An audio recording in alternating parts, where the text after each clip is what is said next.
حي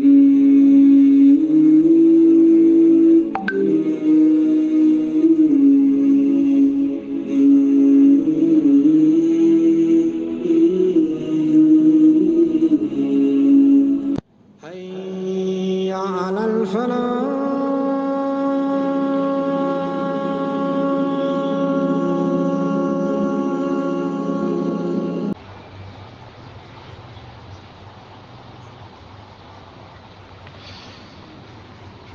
بسم الله الرحمن الرحيم.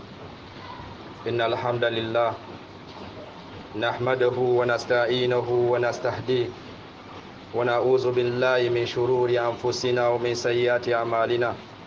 من يهده الله فلا مضل له ومن يضلل فلا هادي له. وأشهد أن لا إله إلا الله ولي الصالحين، وأشهد أن سيدنا ونبينا محمد صلى الله عليه وسلم الصادق الوعد الأمين الذي بلغ رسالته وأدى الأمانة ونصح الأمة وكشف عنها الغمة وجاهد في الله حق جهاده حتى أتاه يقين من ربه.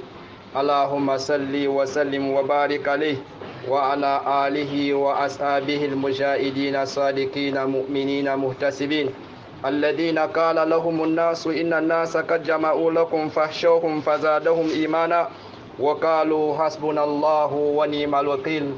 رضي الله عنهم وأرضاهم أجمعين.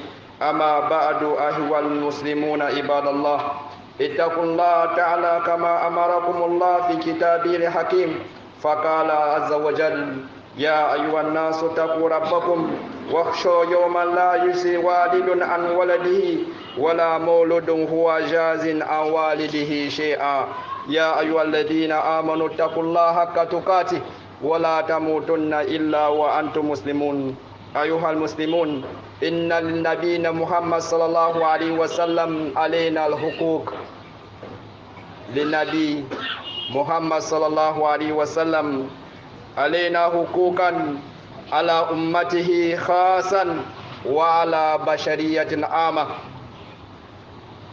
عباد الله، بينها رسول صلى الله عليه وسلم في سنته كما بين الله سبحانه وتعالى في كتابه، وهو أعظم حقوق على الإنسان وعلى المسلم خاصة.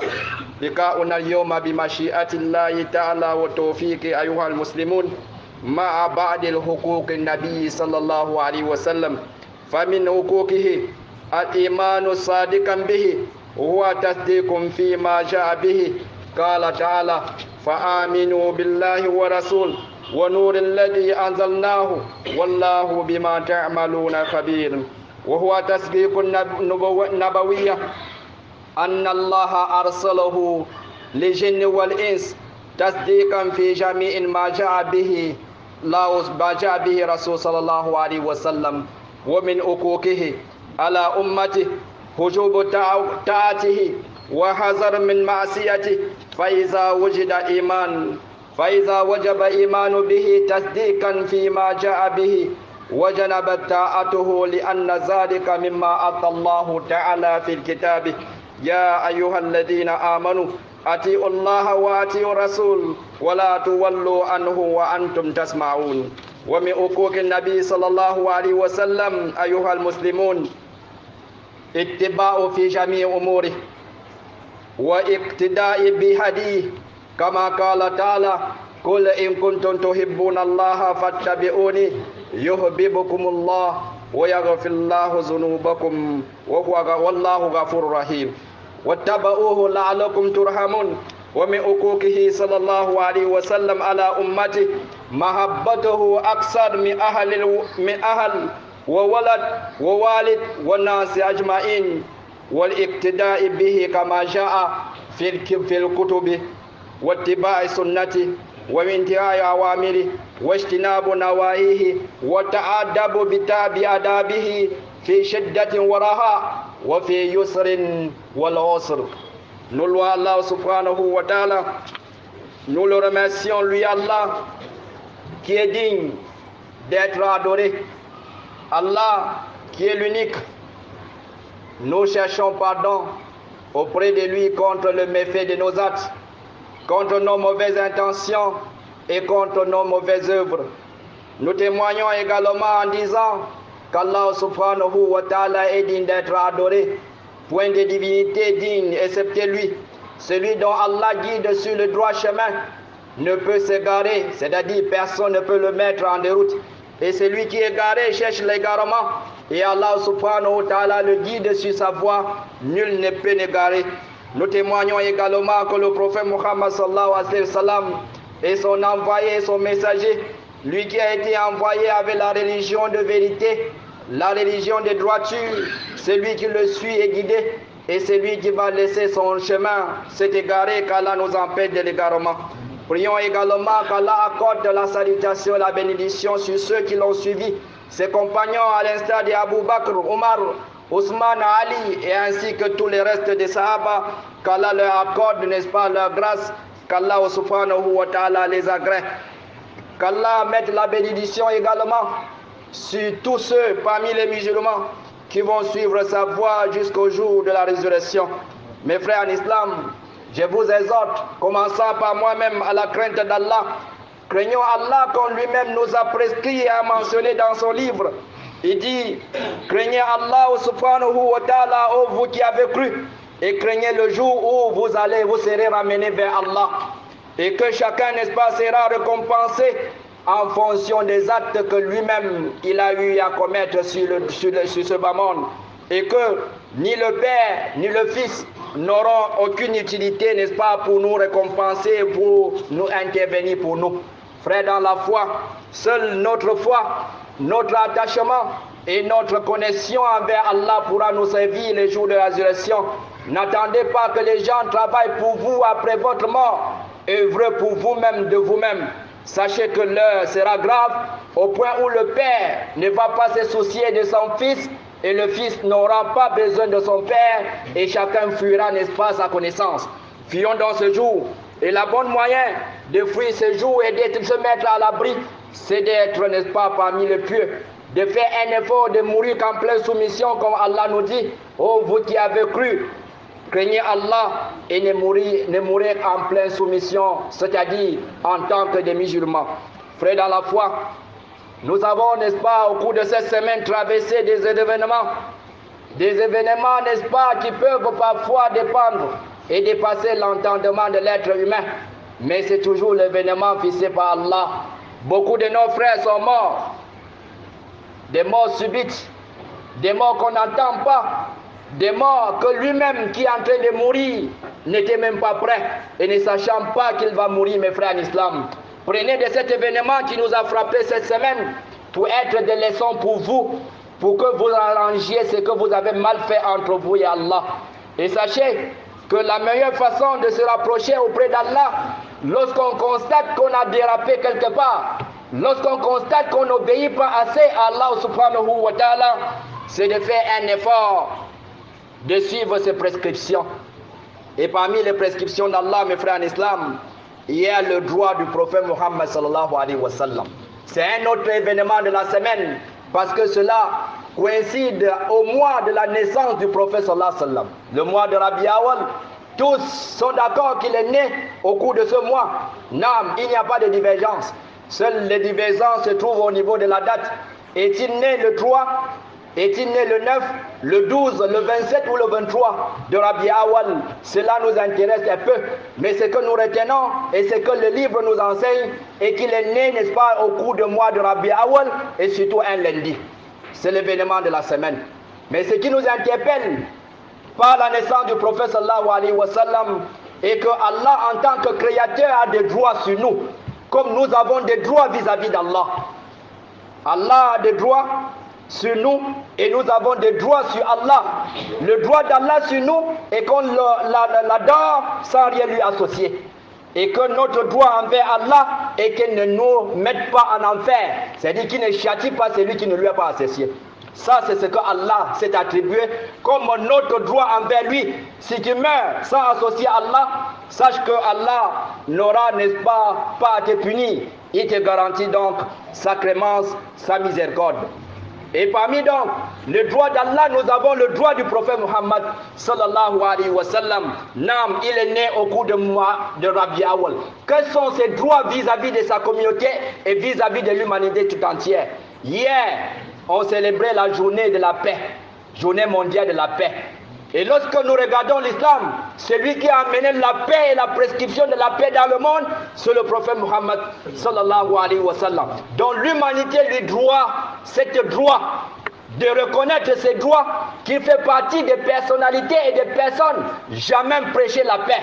Mes frères en islam, regardez toutes ces injonctions. La première des choses qu'on commence le matin lorsqu'on salue, c'est la salam, assalamu alaikum. C'est la salutation de la paix. Et il a exigé que sa communauté transmette cette salutation à tout le monde. Quand tu te rencontres avec ton frère, la première des choses, c'est de lui dire assalamu alaikum. C'est invoquer la paix sur lui. Et il dit, celui qui ne donne pas la paix, s'il parle, ne répond pas. Ça veut dire quoi? Il ne veut pas la paix. Et le prophète sallallahu alayhi wa sallam est celui-là qui impose la paix. La maison où tout le monde ici vise, c'est le paradis. On appelle ça Dar al-Salam, la maison de la paix. Nous cherchons la maison de la paix, raison pour laquelle la prière même, c'est la paix. Nous commençons la prière et nous finissons par la paix. Assalamu alaikum wa rahmatullah. Même lorsqu'on enterre, on finit, n'est-ce pas, de faire la prière mortuaire, on finit toujours par assalamu alaikum. Et l'islam est dérivé du mot paix. Ism. Vous voyez donc hier, il fallait que l'humanité tout entière remette ce droit et reconnaisse que le prophète sallallahu alayhi wa sallam mérite et que nul ne doit mal parler de lui. Et surtout lorsqu'on veut s'amuser, on fait la caricature du prophète Muhammad sallallahu alayhi wa sallam, subhanallah, qu'Allah, n'est-ce pas, le guide et nous guide aussi. Frère dans la foi, parmi donc le droit, ça c'est l'un des droits du prophète sur toute l'humanité entière. Et il y a encore une miséricorde pour l'humanité. Le prophète n'est pas seulement le prophète de l'islam, il est le prophète des hommes, il est le prophète des djinns. Isarafna nafaram min al-jinni yastami'una al-Qur'an. Falamma hadaru qalu ansitu. Allah nous rappelle dans le Coran que lorsqu'un groupe de djinns est venu au prophète sallallahu alayhi wa sallam, ils ont entendu une parole du Coran. Et quand ils ont entendu le Coran récité, ils ont dit à leurs frères, taisez-vous. Pour écouter quoi? Pour écouter le Coran. Quand ils ont fini d'entendre, falamma, wallo, ils sont rentrés, n'est-ce pas, à leur peuple comme des avertisseurs. Toi et moi, lorsqu'on lit le Coran, tu fais comment? Le Coran chez nous, c'est une animation. On met dans la télé, pendant que chaque jour on balance, on bavarde. Dans la voiture, on cause, le Coran joue. Non. Le Coran n'est pas un acte d'animation. Lorsque le Coran lit, on écoute. On médite. Tadabbur bi ayati. On médite sur le sens des versets. Les djinns, le prophète est venu pour eux. Il est venu pour toi et moi et pour tous les hommes. Raison pour laquelle nous avons l'obligation de lui donner les droits. Et parmi les droits du prophète, Imanu bihi sadikan. Croire sincèrement au prophète sallallahu alayhi wa sallam. La croyance sincère.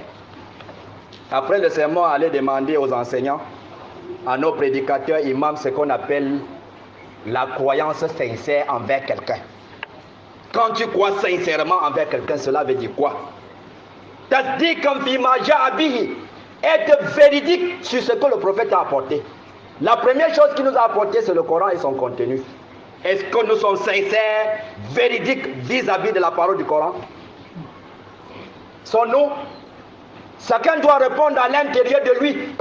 J'ai entendu l'imam tout de suite, quand il faisait sa prédication, il nous exhortait à abandonner le jeu de hasard. Le Coran nous interdit. Est-ce que quand le Coran nous dit ne fais pas, tu ne fais pas? Ça c'est quoi sincèrement au prophète? Quand le Coran t'interpelle, si tu dis si on fait comme ça fait quoi? Cherche encore ton prophète.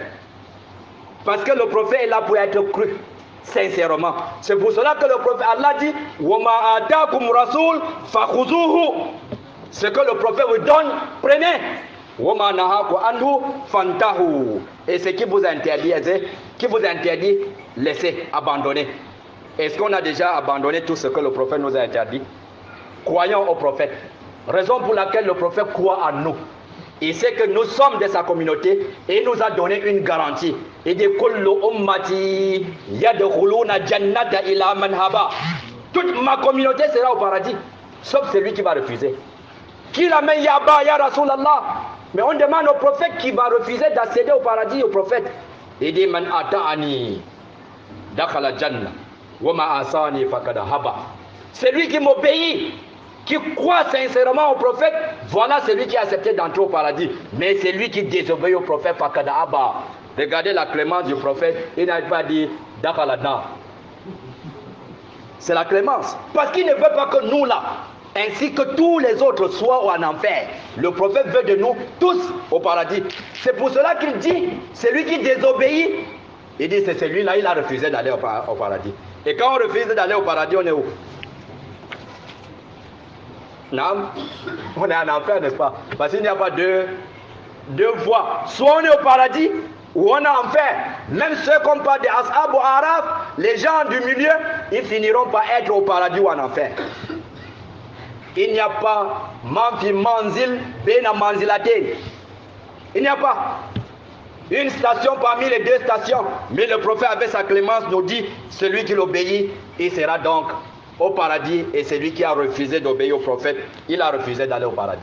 Parmi les droits du prophète à la ummati, son amour, l'aimer plus que tout au monde. Est-ce que nous aimons le prophète? Chacun doit s'interroger. Est-ce que moi personnellement j'aime le prophète?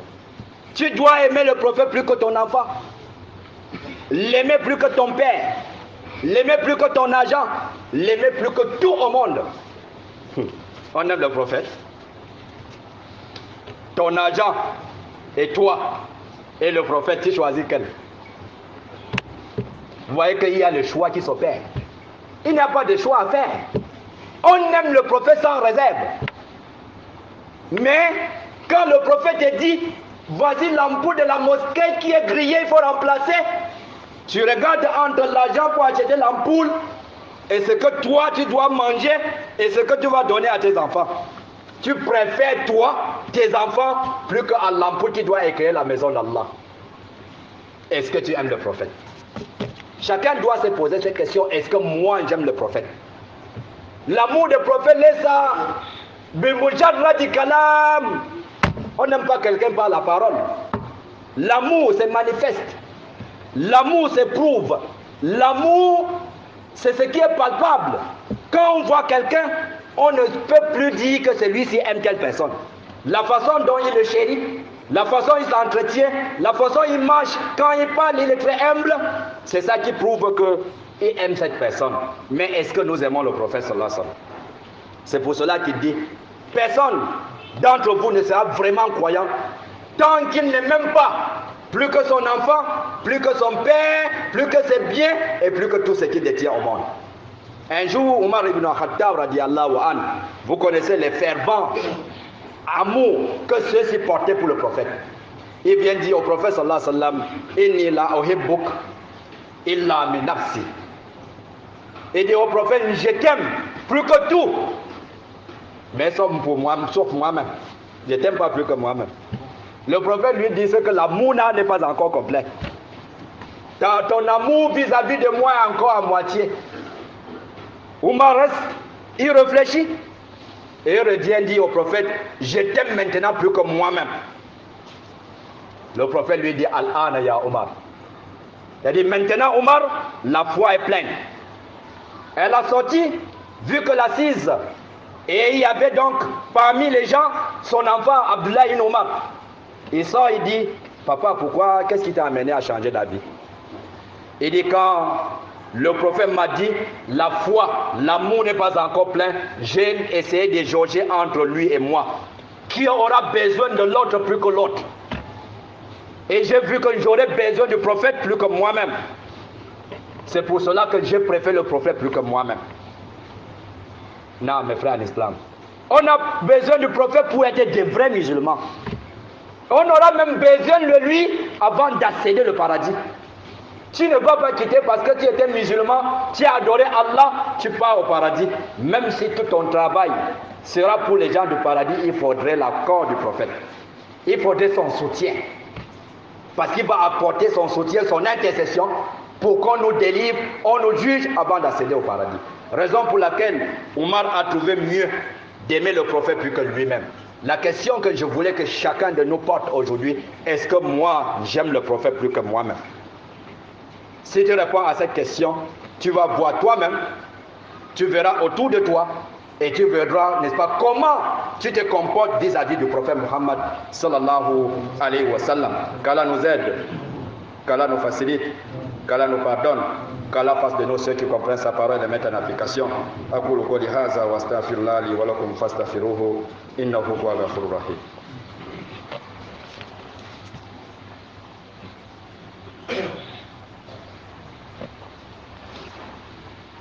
الحمد لله الذي هدانا لهذا وما كنا لنهتدي لولا أن هدانا الله والصلاة والسلام على أشرف الأنبياء والمرسلين سيدنا ونبينا محمد صلى الله عليه وعلى آله وأصحابه ومتمسكين بهدايته وتوفيقه إلى يوم يبعثون وسلم تسليما كثيرا وبعد. الله سبحانه وتعالى dit قل إن كنتم تحبون الله فاتبعوني يحببكم الله ويغفر لكم ذنوبكم والله غفور رحيم. Nous louons Allah et nous prions qu'il accorde une fois de plus la salutation et la prière sur le prophète, sur sa famille, ses compagnons et sur tous ceux qui vont le suivre jusqu'au jour de la résurrection. Frères dans la foi, parmi donc le droit du prophète sallallahu alayhi wa sallam, il y a le fait de le suivre. Suivre là où le prophète a mis le pas. Ce qu'il a fait, fais un effort de faire. Même si tu ne vas pas faire comme lui, sois en train de vouloir faire. Le suivre. Si on te dit voilà comment le prophète a prié, fais comme ça. Prie comme ça. Si on te dit voilà comment le prophète gênait, fais un effort de vouloir gêner comme lui. Sa façon de faire le hajj, sa façon de traiter son voisin, comment il marchait sur la rue, prends ça comme modèle. Si on t'a dit ça c'est la façon de faire le prophète sallallahu alayhi wa sallam, il n'y a même pas ton savoir, ton raisonnement.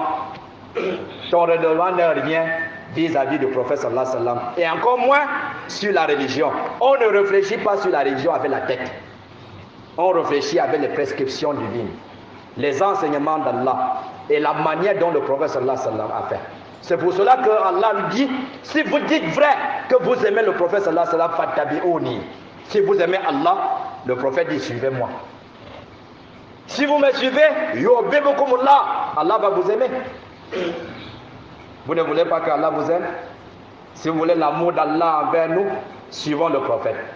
Et Allah ne va pas seulement nous aimer, il va nous aimer, et il va nous pardonner nos péchés. Wallahu ghafurur rahim, car Allah, il est le pardonneur et le miséricordieux. Donc parmi les droits du prophète, il y a le fait de suivre ses pas. Wa min huquqi ihtiramihi illa wa nasrihi. Parmi les droits du prophète, il y a le fait de suivre le prophète, c'est-à-dire honorer le prophète. Est-ce que nous honorons le prophète? On honore le prophète, on lui porte secours. Allah dit l'antansuruhu faqad nasarahullah. Si vous ne lui portez pas secours, Allah lui avait déjà secouru. Vous vous rappelez du secours d'Allah? Quand il était dans la grotte avec Abu Bakr et que le mécréant à la recherche vient, n'est-ce pas, se tenir dans la porte de l'entrée de la grotte et ne voit pas le prophète avec Abu Bakr dedans. Abu Bakr était en train de trembler de peur que les mécréants vont le voir. Suivez donc la victoire qu'Allah a accordée au prophète. Il a fait que l'araignée vienne tisser sa toile à l'entrée. Dès qu'on a vu la toile, on a dit mais il n'y a personne dedans. Parce qu'aucun être ne peut traverser sans couper la toile d'araignée, alors que le prophète était dedans. Et le prophète dit à Abu Bakr, ne tremble pas. Que penses-tu de Dieu dont Allah est le troisième? Donc nous sommes ici avec Allah, il nous porte secours.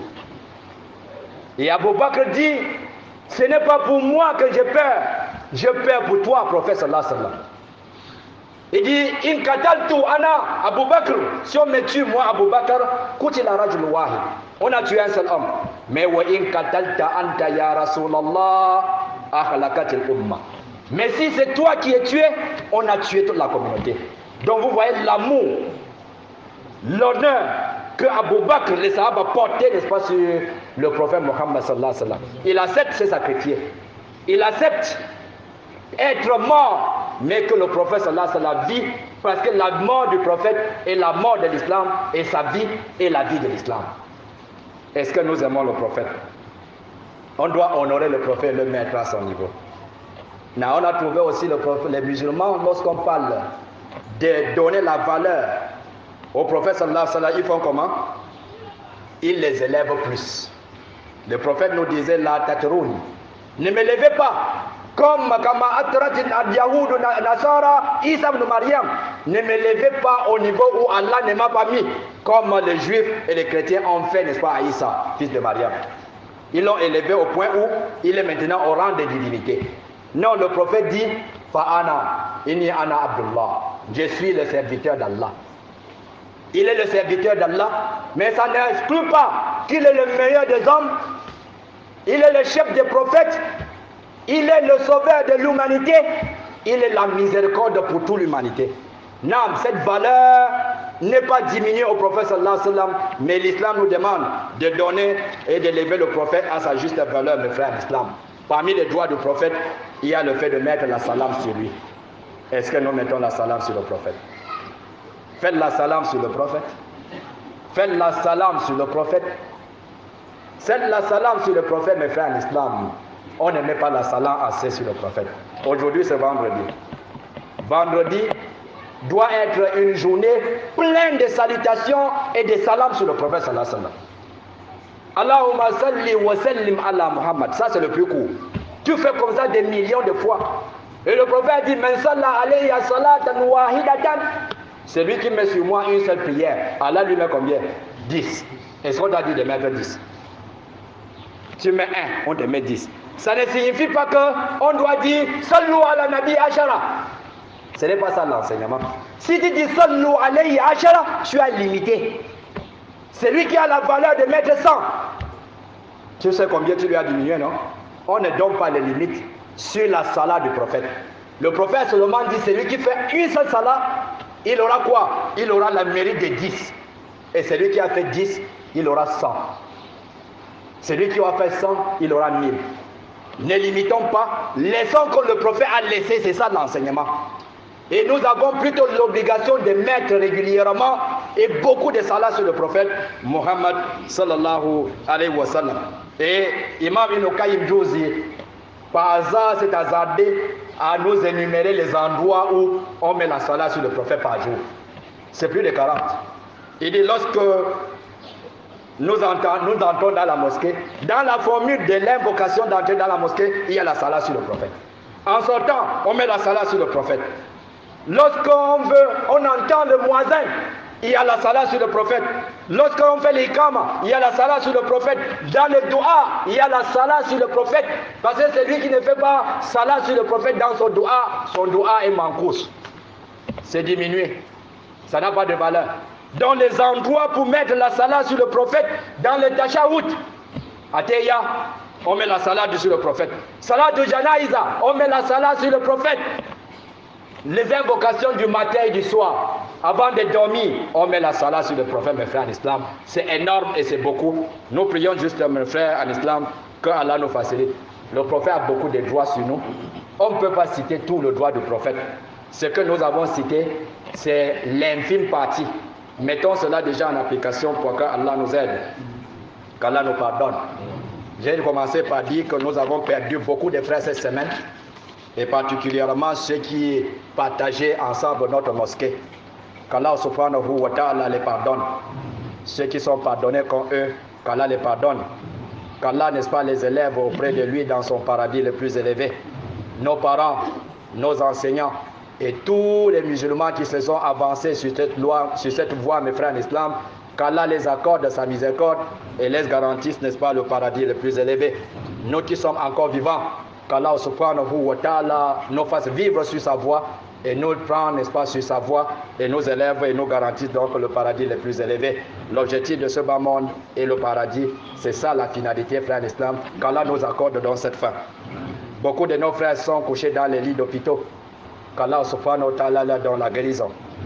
Nous avons des enfants à l'école. Qu'Allah leur donne la facilité de la bonne compréhension et fasse des enfants utiles pour la communauté et des enfants utiles pour cette communauté et pour cette nation. Nous avons des mères, des femmes qui sont à la maison, qui peinent chaque jour pour la suivi de la famille. Qu'Allah subhanahu wa ta'ala leur accorde la foi et faites d'elles donc des femmes pieuses et des femmes qui vont mériter donc le paradis. Tous nos frères et sœurs, qu'Allah subhanahu wa ta'ala les soutienne. Notre gouvernement, qu'Allah subhanahu wa ta'ala leur donne une facilité de bonne gouvernance pour le bien-être de toute la population. Parce qu'un sahaba disait, frère en islam, si Allah m'avait garanti seulement une seule invocation acceptée, je l'aurais, n'est-ce pas, réservé aux dirigeants. Parce que quand un dirigeant est bon, la population sera à l'aise. Qu'Allah, n'est-ce pas, les ramène sur sa voie et fasse d'eux des personnes, n'est-ce pas, qui vont reconnaître les droits, n'est-ce pas, de nos citoyens comme nous. Qu'Allah, n'est-ce pas, nous préserve, nous garantisse donc la paix ici-bas, la paix dans le cœur et la paix dans notre pays. Qu'Allah donne la paix dans le monde entier. La ilaha illa anta subhanaka inna kunna minaz zalimin. La ilaha illa anta subhanaka inna kunna minaz zalimin. Allahumma lakal hamdu kullu wa lakal shukru kullu wa ilayka yurja'u amru kullu alaniyatuka wa sirru lakal hamdu bil islam wa lakal hamdu bil iman wa lakal hamdu bi mali wa ahli wa ma'afat. Allahumma salli wa sallim wa barik ala abdika wa nabiyyika Muhammad wa ala alihi wa ashabi ajma'in. Subhana rabbika rabbil izzati amma yasifun wa salamun ala mursalin walhamdulillahi rabbil alamin.